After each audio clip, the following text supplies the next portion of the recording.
This page was created to teach Black history. Unfortunately, the American educational system was designed to exclude our real historical account, so we are here to dismantle it.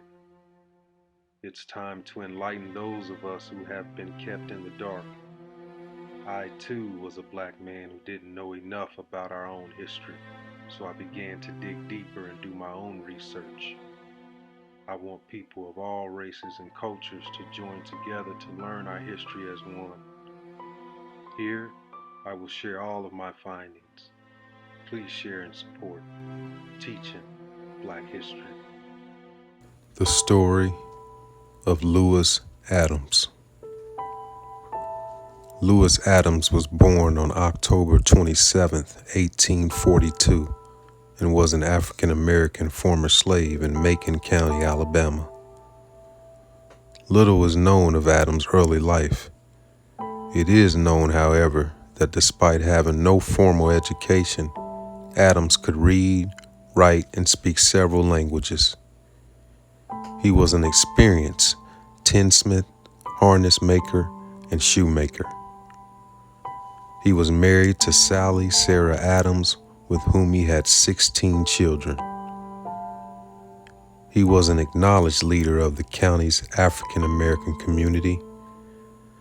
Adams was especially concerned that without an education, the recently freed former slaves and future generations would not be able to fully support themselves.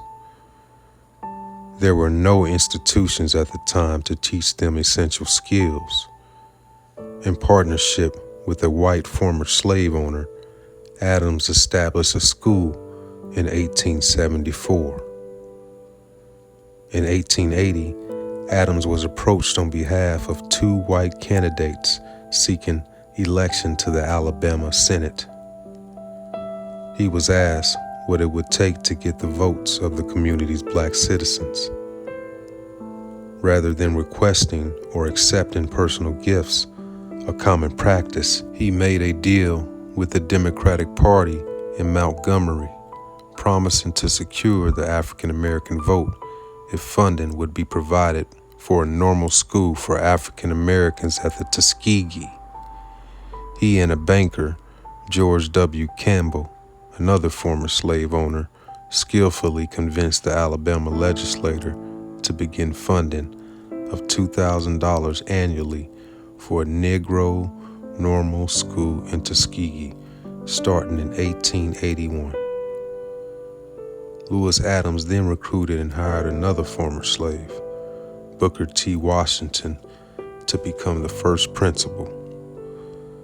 Lewis Adams later served as translator of Italian, French, and German for Booker T. Washington when he traveled to Europe. Adams and his family helped Washington galvanize support among the African Americans in the Tuskegee community to support the growing school. Together, Adams and Washington built the school into a self-contained, self-reliant community. Lewis Adams died in 1905.